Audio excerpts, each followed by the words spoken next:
नाज़रीन breaking news आया सां शेयर कयूं पिया। लाहौर हाईकोर्ट पंजाब के वॾे वज़ीर हमज़ा शहबाज़ की चूंड कलदम करार ॾेई छॾी आहे।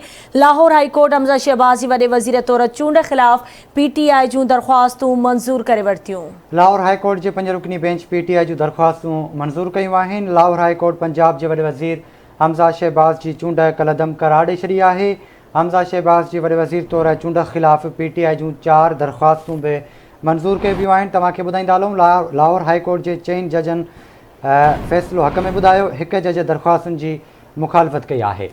अहम ख़बर खां के आगाह कयूं पिया। लाहौर हाईकोर्ट पंजाब के वॾे वज़ीर हमज़ा शहबाज़ जी चूंड के कलदम करार ॾेई छॾियो आहे। लाहौर हाईकोर्ट हमज़ा शहबाज़ जी वॾे वज़ीर तौर चूंड ख़िलाफ़ PTI जूं दरख़्वास्तूं मंज़ूर करे वरितियूं। लाहौर हाईकोर्ट की 5 रुकनी बेंच PTI जूं दरख़्वास्तूं मंज़ूर कयूं आहिनि।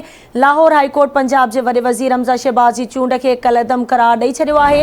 हमज़ा शहबाज़ जी वॾे वज़ीर तौर चूंड ख़िलाफ़ PTI जूं 4 दरख़्वास्तूं मंज़ूर कयूं वियूं आहिनि। अव्हांखे ॿुधायूं त लाहौर हाईकोर्ट के 4 जजिस फ़ैसिलो हक़ में ॿुधायो, जॾहिं त हिक जज दरख़्वास्तुनि जी मुखालफ़त कई। ब्रेकिंग न्यूज़ आहे। अव्हांखे ॾियूं पिया। लाहौर हाईकोर्ट पंजाब के वॾे वज़ीर हमज़ा शहबाज़ की चूंड कलदम करार ॾेई छॾी आहे।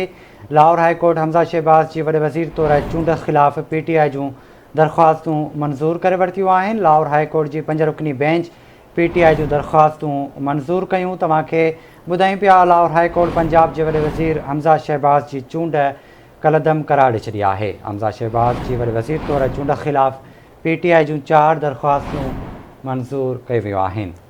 अहम ख़बर खां के आगाह कयूं पिया। लाहौर हाईकोर्ट पंजाब के वॾे वज़ीर हमज़ा शहबाज़ जी चूंड कलदम करार ॾेई छॾी।